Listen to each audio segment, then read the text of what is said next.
Good morning to this intuitive public TV viewing audience. I'm so pleased to be back here with Thea Fast, who is the developer of very important somatic modalities I have profoundly benefited from. I'll put a link up on the screen sometime soon so that you can explore the other posts and broadcasts we've made with Thea. Thank you, Thea, for doing this with us today. Oh, thank you for this opportunity, Max. I want to take us in. I'm very excited by this opportunity. So that gives me a window to relax with everybody at the beginning of the class. So I'm going to let my body move how my body moves. I'm going to see if there's any way I can make myself more comfortable.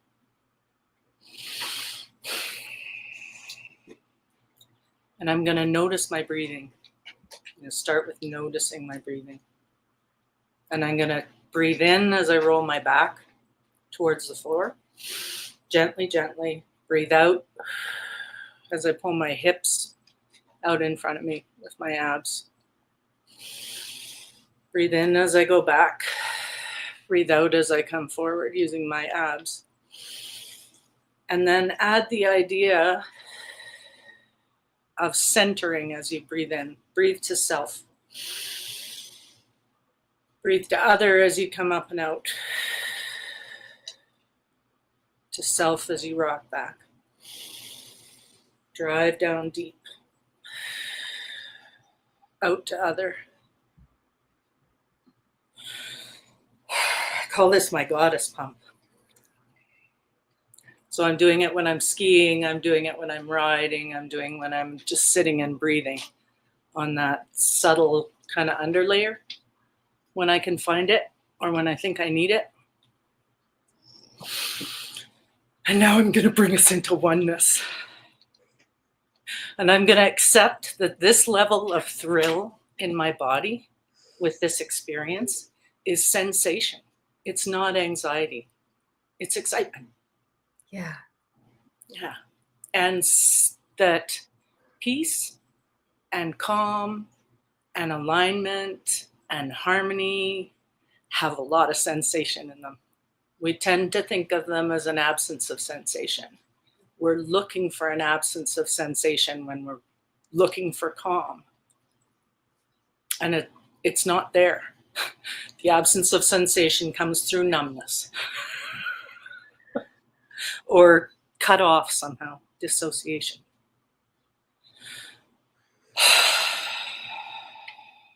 So pick a focal point in front of you that's away from the computer, that you don't have the light of the computer in your eyes. And focus it on it like it's a mouse and you're a cat and you're going to catch it.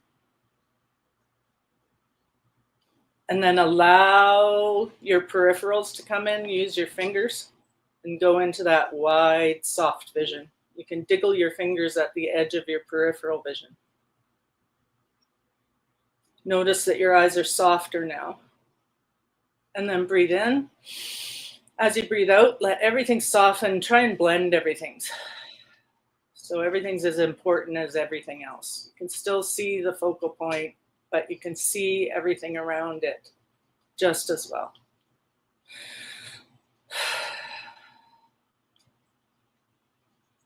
Martha Beck calls this dropping into the oneness. And you can carry on and feel what you smell, what you hear, what you feel in your body, how your skin feels. Bring in all your other senses when you're there. I find I get a really nice sigh and a release right when I do the blending. And that to me is an information about the activation of my parasympathetic nervous system and something that I recognize as relaxing. I've been really tense all my life. Also me. I was born into family trauma, chronic relational trauma, and I'm a high sensitive. And I think what's happening now to all of us, animals included, is that our tension goes up, but it doesn't come down much. So we're dealing with an gradually increasing level of residual tension throughout our lives. And we're not tending to backing it off. And this is the first modality that I've experienced, the somatic stretch, that has reduced my residual tension level. Yeah. And I think it's a result of, it's not about performance, it's about presence. It's about deepening presence with your own body. That's the only animal you get to keep your whole life. Yes. You know? That's one of the most important things that you ever said where I was able to hear it. It has really stuck with me. Yeah, it was beautiful to hear it reflected back. I say it as often as I get the opportunity. And because I was born into relational trauma and I'm a high sensitive, I'm also a projector with no authority. I mean, but as I understood it as a kid, was that I couldn't go along to get along. Oh. That wasn't available to me. It was so outside my natural volitional state that, because I have no internal authority and no external authority, according to the external authorities. Right. According to that particular system of, right. Right, which is human design. And it was really validating. It's always validating for me to come across information after the fact, because I can read it and go, oh my God, I was operating with that understanding and I came up with these strategies and I didn't even have to know. Right? Yeah. Part of operating out of the external is you're externalizing your frame of reference.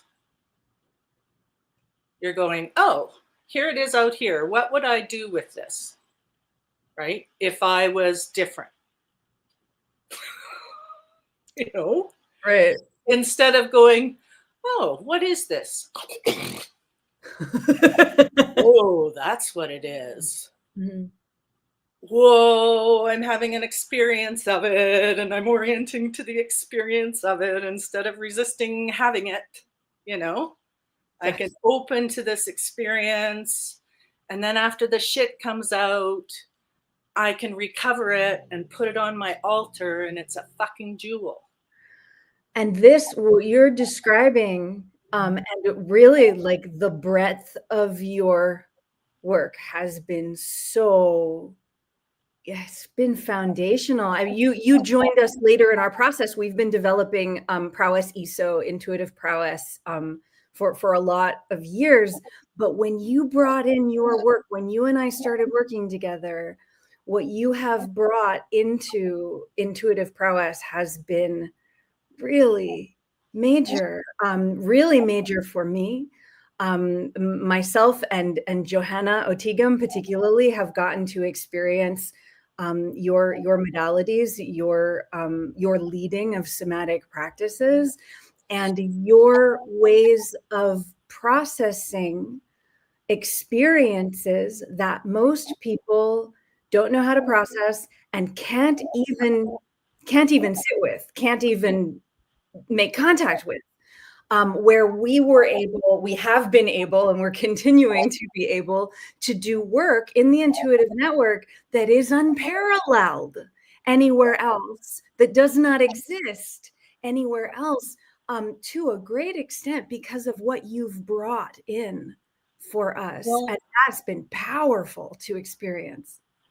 Well, and as I think about it, it's like that's one of the gifts of the high sensitives, right? Yeah. And the borderlanders, that we get propelled into experiences that the breadth of the culture doesn't have, because there is differential in emotional experiencing and sensational experiencing. I mean, even within a person, let alone between people, you know? And we get to map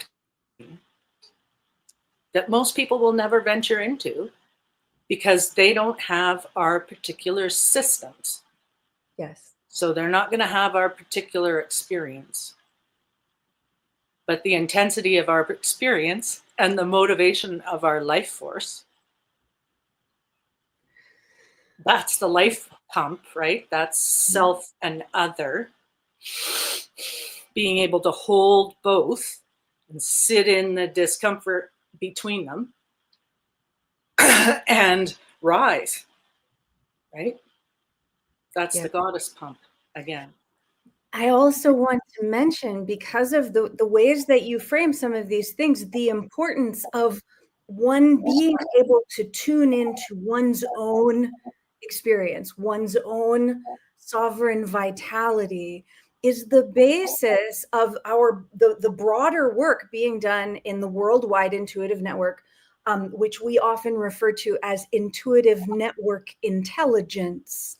This base of knowledge and sensitivity and awareness and practice, where others in our lives, others around us, others in the greater world have no understanding of certain kinds of ways of being, ways of thinking, ways of meeting challenges, ways of attuning not only with the individual somatic vehicle, but also the body of the collective, the body of the community. And that intelligence is not recognized as intelligence many places. Sensitive people are clobbered by strictures and requirements to be this way or else. And if they can't, they can be very injured, they can sicken, they can die. Well, the basic, yeah. And the basic, sorry. No, it's okay. Premise. We lose that amazing, powerful knowledge base if we allow that to continue happening. So we're working against that unfortunate state of affairs, and we're bringing out that intuitive somatic intelligence, and that's been a big part of my experience with your work too. Yeah. I remember somebody brilliant said, if you want to get out of your head, get into your body. And what I'm finding is, if I want to get out of my resistance, I have to get into the experience. Yeah. The same way. And we've all been trained up and out. My first frame of reference for most of my life, when I'm having an experience that is uncomfortable for me, is what should I be doing different? So I'm implying I'm wrong and blaming myself for having the situation right off the bat, right? I'm already sucked into some kind of victim idea, right? My next thought might be, what would somebody else do? Which can have good information, but they're not you. They don't, that's like assuming that you can know what's right for somebody else. You're not operating out of their system. They're a point of singularity, a unique point of singularity, you know? And that's our second question is, you know, what would somebody else do? And then if you are through all that incoherent fog, able to come up with an idea, the next thought I have is, I wonder what people will think of me if I do this. Right? Yeah. So that's 3 levels of externalizing before I get to some kind of innovation or creativity or pattern interrupt in the moment. That's way too much pressure, you know? Yeah. And now I can, you know, there's an availability through getting into my body, right? Yeah. There's an availability to have an experience I don't want to have. And I go, oh, what do I want to do with it? That's an amazing place. And the first answer is not what I usually do. Something else. And I'm realizing that the not what I usually do and the something else is way more important, nuanced, and subtle and powerful than anything I'm going to do.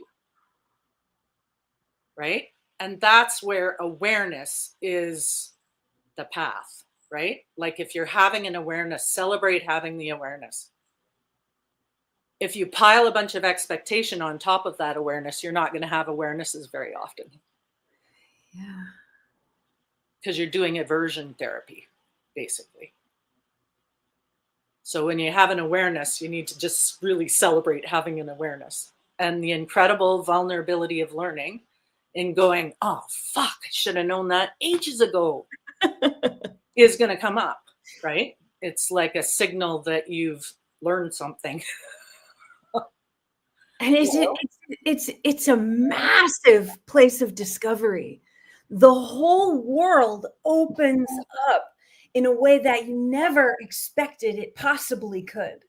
We are each of us is a cosmos, each of us is a universe or a multiverse, but then we open something up, and then there's this whole world of multiverses outside of that multiverse, and we open that up, and there's a whole world of multiverses outside of that multiverse. Like it expands, it deepens. It's And you amazing. think of how much we've been pulled down into what's allowable to know. Ooh. What are you allowed to know about yourself? What are you allowed to know about others? What are you allowed, and it's like even as a kid, I was like, nobody allows me to do anything or not, Yeah.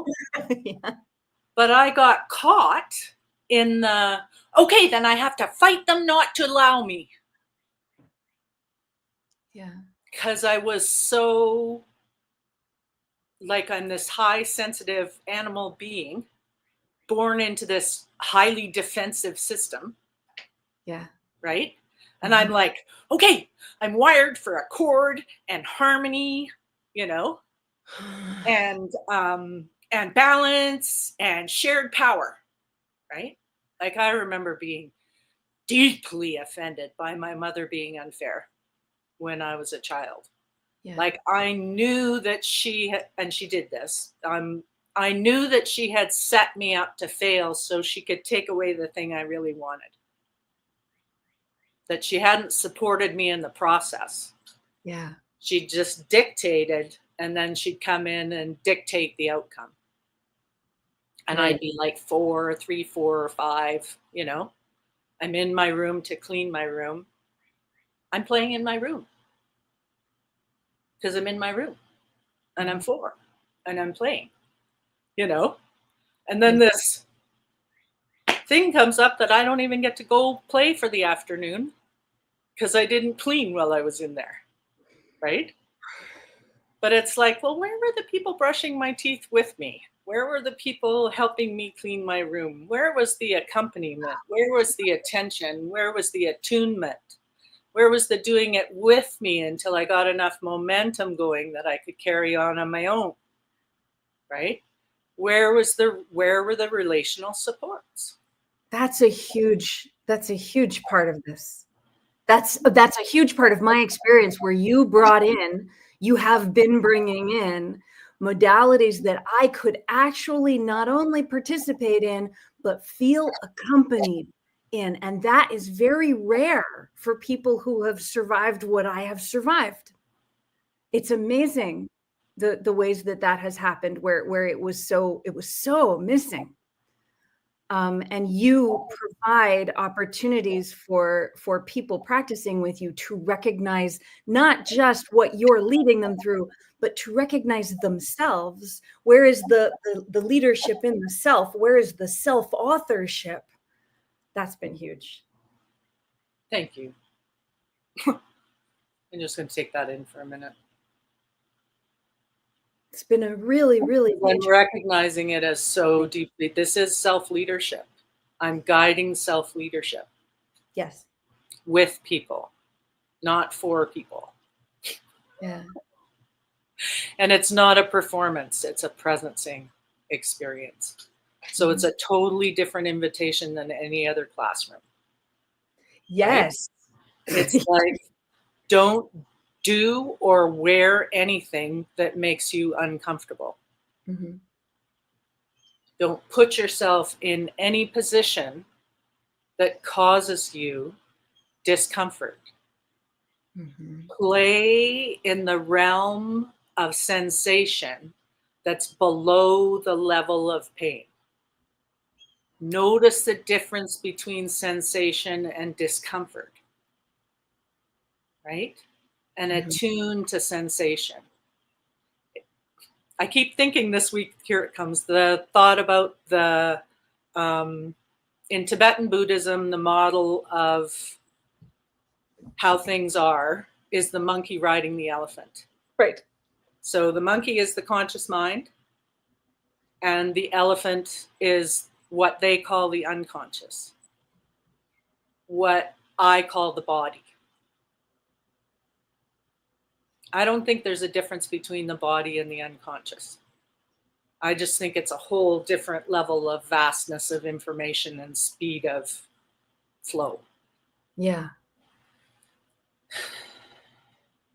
And so the conscious mind, the monkey, thinks it's up there thinking it's doing everything, right? It's going, I'm doing all this. I'm running the elephant. I'm making it go where I want it, where I want it to go, and I'm in control, right? I have all this conscious mind whirling around, having all these thoughts, creating all this reality, storing away, Yeah. right? And I love the difference between the mind and the body. I like that separation because we've gotten way too far into our minds and away from our bodies.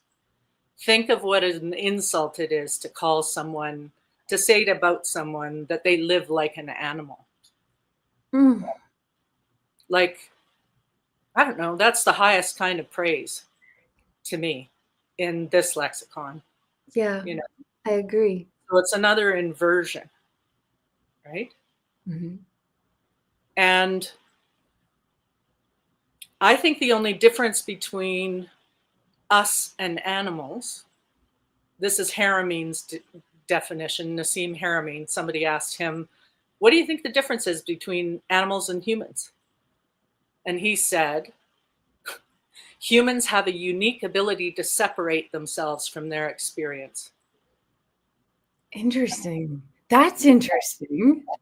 Because it fits with the triune brain, right? Yeah. And the late development of the frontal lobe and all that stuff. Mm-hmm. And what's happened is we've started acting out of our frontal lobes. Our whole culture has gone to our frontal lobes because our animal bodies are going, what the fuck? Yeah. Like, accept external rule or die? So they just start shutting down, right? Yeah. Because I don't think it's our bodies that start shutting down. I think it's that our tension escalates to a point where we can't feel our bodies much anymore. And we're living in our heads. And everything about our culture reinforces that. And we're an emotionally retarded culture. Like, we don't accept that our emotions are a social guidance system. In fact, we think we should decide how we feel. We're really pissed off when we can't just decide to feel different. So that's all control orientation, Mm-hmm. right? Based on this myth of authoritarianism. And what authoritarianism is, the opposite or the inversion of shared power,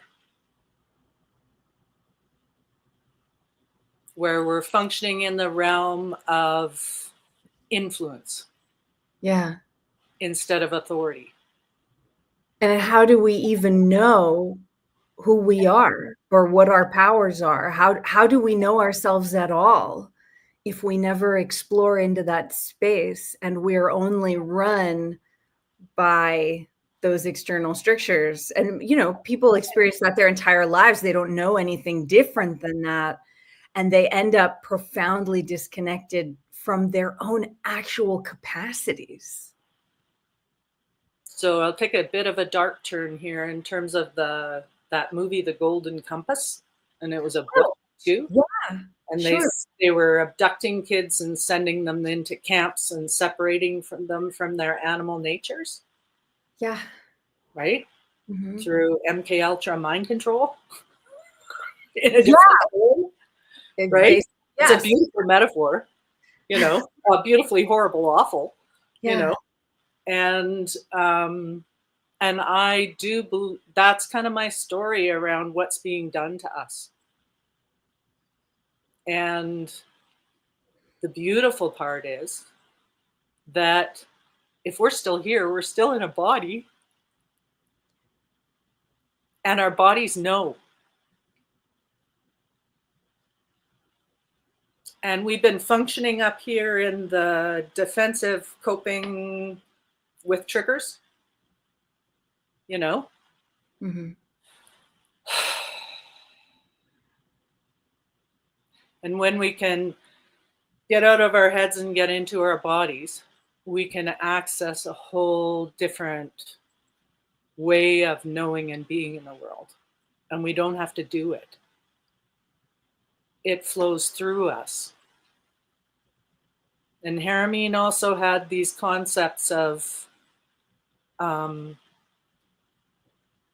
when your relationship or system, any kind of system, whether it's your own body in the world or whether it's a relationship that you and I are having, when we can attune to alignment, harmony, balance, and I don't know the fourth one, but I'd say freedom of expression is big for me because my expression is so suppressed through 60 years of conditioning and grooming. So if I can attune to those elements in my relationship and respond to them relationally and in relation with the other person, then Yes. I can have this experience of my relationship as a smoothly flowing river of nutrient dense, rich experience, restorative experience Yeah. that I'm playing in, you know, instead of a mind controlled puzzle that I'm navigating through my ideas about responsibility that are way out of whack from my upbringing. Yeah. And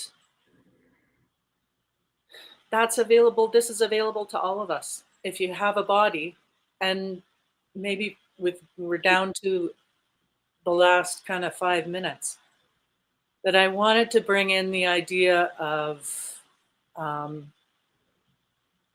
my experience with riding, right? What Yes. we're learning to do is get the monkey to ride the elephant, and the elephant to receive the guidance of the monkey. Both of them are equals, and we want them in shared power, cooperation, collaboration, accord together. That there's a lot of people won't necessarily have frames of reference that, I mean, I think we're going to keep unfolding these over time. We're certainly going to be doing more broadcasts, but the difference between a rider on a horse attempting to exercise complete control over the horse versus the rider being in a profound, attuned relationship with the horse, a collaborative relationship with the horse, a dance, yes. And it's not based on a control, obedience, and authority. Right. And the problem is that we think we have to force because force has always worked. And like my husband can't imagine a world without force, and I can't. because I've built my experience and trust of, oh, holy crap. If I have alignment, harmony, and balance, I have way more than when I have control, responsibility, and obedience, Yes. you know? And it's two things creating together. It's two unique points of singularity becoming more through collaboration or through creating together, right? And Yeah. there's this relational connective feed in it that is just manna, right? Yeah. Where you want that more than you want what you want. You go into going, hey, do you want to do this? Do you want to canter? Yeah. And your horse goes, chop, chop, chop, trot. And you go, oh, yeah, the footing's kind of shitty here, isn't it? Okay, let's walk, right? Yeah. Instead of going, hey, do you want to canter? And your horse going, chop, chop, chop, trot. Mhm. And you going, what the fuck? Bang! Yeah. Right? Yeah.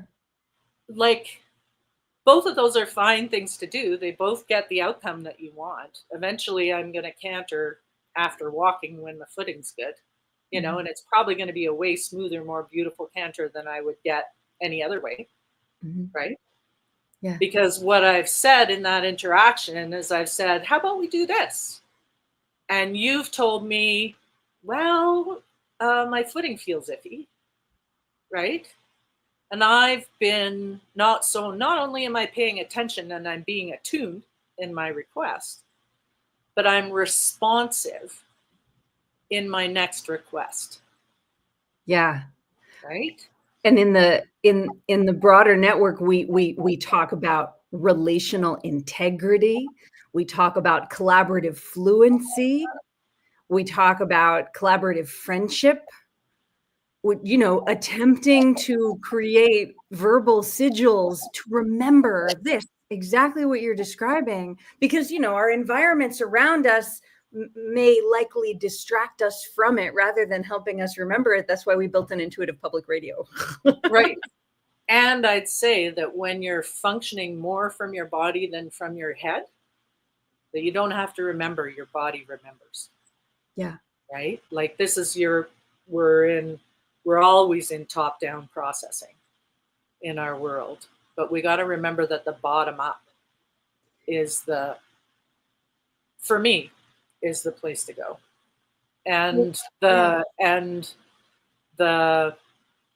the top down is the monkey thinking it's riding the elephant, right? When it's just getting carried around and making up stories about how it wanted to go there in the first place. Yeah. So a lot of my somatic Thea Soma practice Mhm. is listening deeply to your body and figuring out what is no. What does no feel like? What happens if I listen to no? Yes. What happens if I don't listen to no? Right? And get out of this idea that what you're doing is what you're doing. What you're doing is just feedback on the dialogue you're having.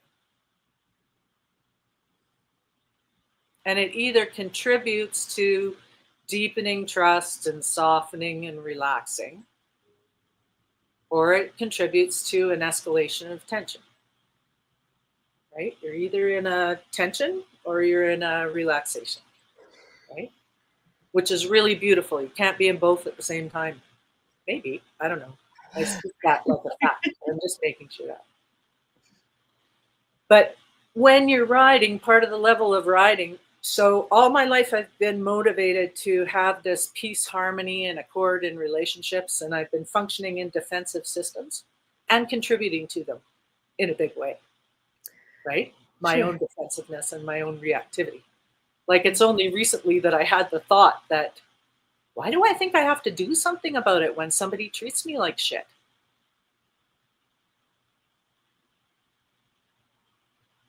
Like, why do I think I have to address it with them? That's the Maybe first place I go, and culturally, it's the last place we go. So, you can I haven't maybe been necessarily popular for it. there's something else to focus on instead of trying to fight the thing that's not working for you. Yeah, that's Right. been a big theme for me recently too. Yeah, and I'm 60, right? And I'm going, oh my God, that's just more resistance to it happening.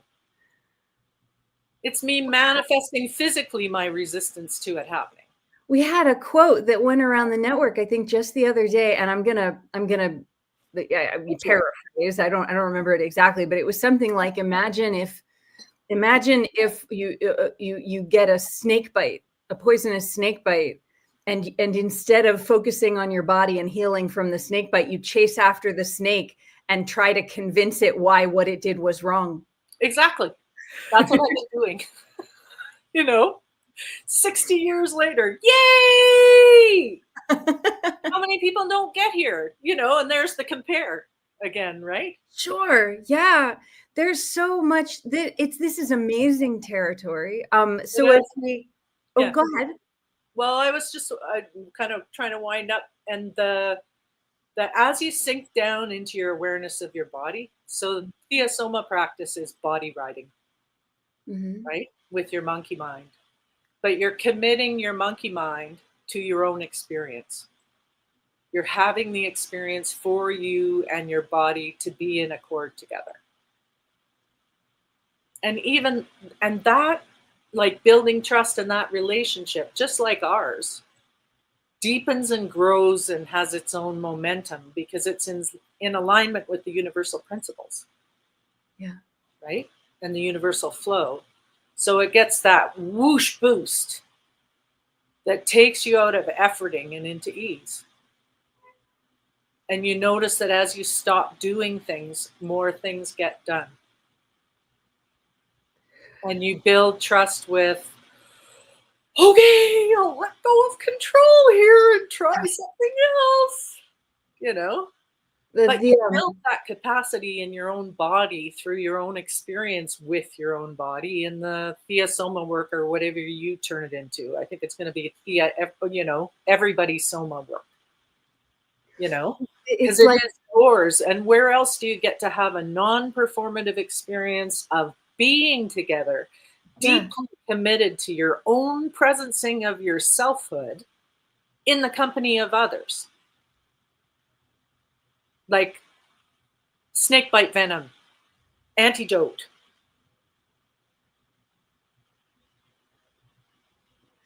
And it's like the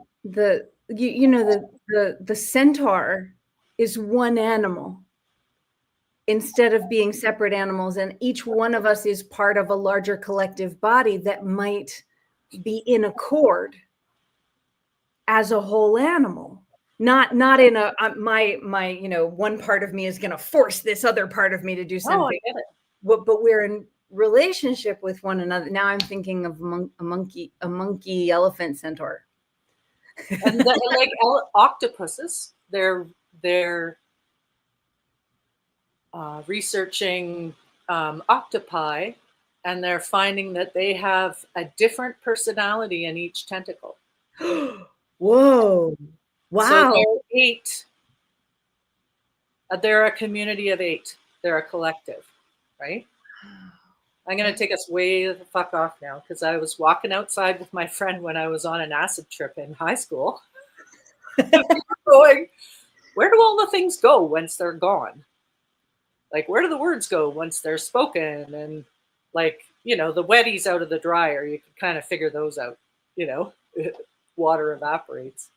But we were like, whoa, like, what if we're in a molecule of snot in somebody's nose and they sneeze? Whoosh! Like Horton Hears a Who,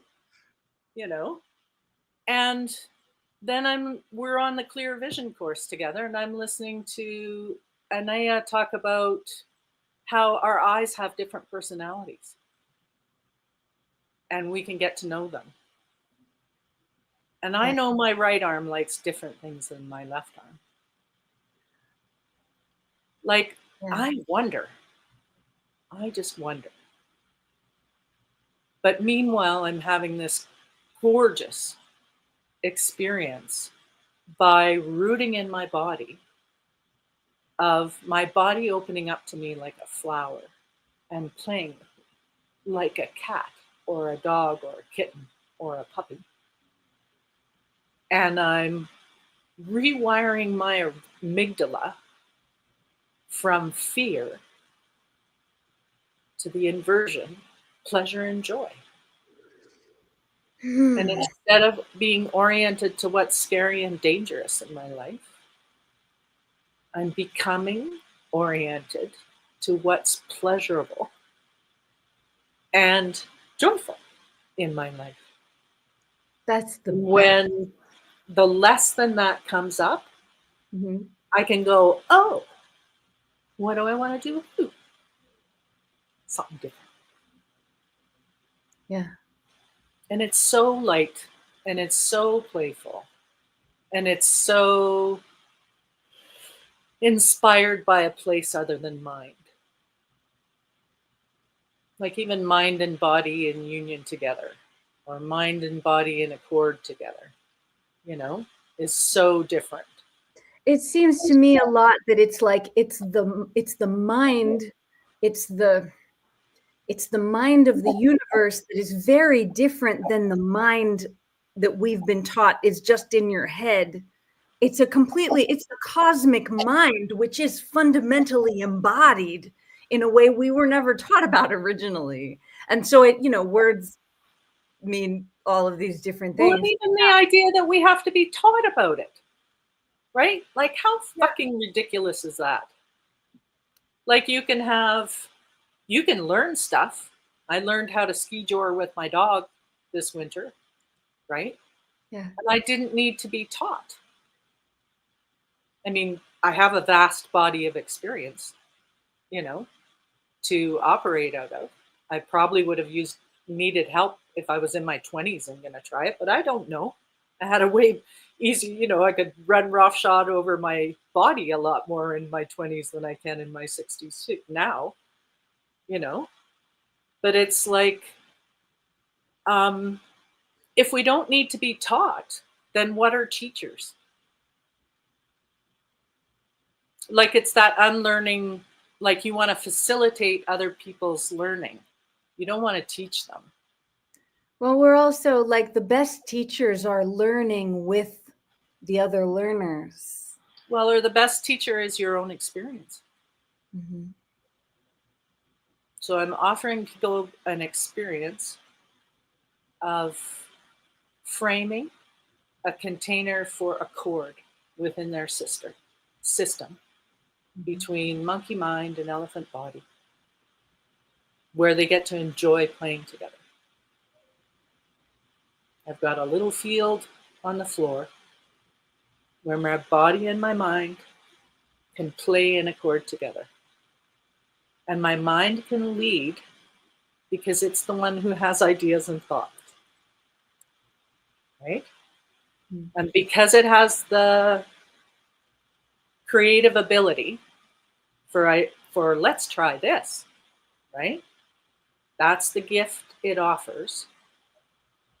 And then that's held in the dialogue of, oh, that's a bad idea right now. Oh, let's try it later. Oh, could we try some modification of it now? Like, how could we make it easier? What do we need to change? Is this the right person? Is this the right day? Right? Mm-hmm. What windows open? And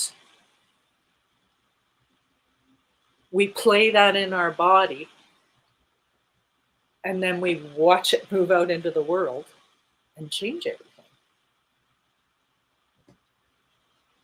From a place of, wow, grounded, kind regard for ourselves in the experience that we're having.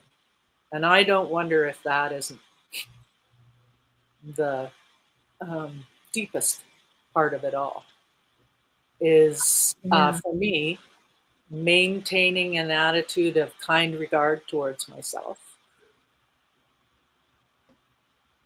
is so big it's a doing. So I need to practice. Yeah, I think we all do. And it's practicing presence instead of practicing performance. I really am so grateful that we could start moving into these spaces, especially with the public simultistreams, because so many people in our experience in the US, in Canada, certainly, but all over the world, really need conversations like these to be more accessible to them. And public media is one of the ways that we do that. And the live streaming is a really powerful way for us to do that. So for you to spend this time with me and us here today is really a privilege. Mine too. Thanks. And that's the beautiful thing about shared power, is it's always a win-win. And a good feeling. And a good feeling. We So my parting note would be Sure. That a huge point that shifted in my riding was when my horse said no, I listened. Yeah. Because it wasn't that my horse shouldn't be able to say no. That's, body puppeting and body snatching and authority and obedience, right? I was not to ask anything of my horse that my horse would say no to. So when my horse said no, I was like, oh my God, how much did I miss before this? And where do we need to go back to? Sorry. Yeah. From a genuine place, And I think a lot of the Thea Soma work is learning your body's no. Listening and playing before the no. Because boy, have our monkey minds ever turned into little friggin' dictators. They're playing hard and serious up there. And I'm 60 years old. I've been seeking this, and seeing it all my life, and I'm finally at a place now.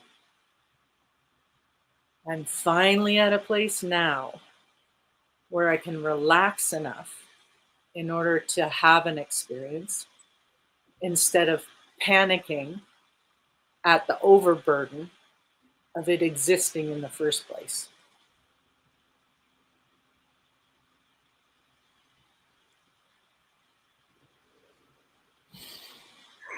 We will be doing so much more of this. This is really important. I'm really grateful to you. I'm really grateful to our groups practicing intuitive prowess and prowess ESO. There's going to be a lot more conversation about that unfolding into the future. I want to remind anyone watching this today near the current moment that I'll be back again at 12:30 p.m. Eastern with our next broadcast. The details are at www.intuitivepublicradio.network. I want to also put this on the screen one more time.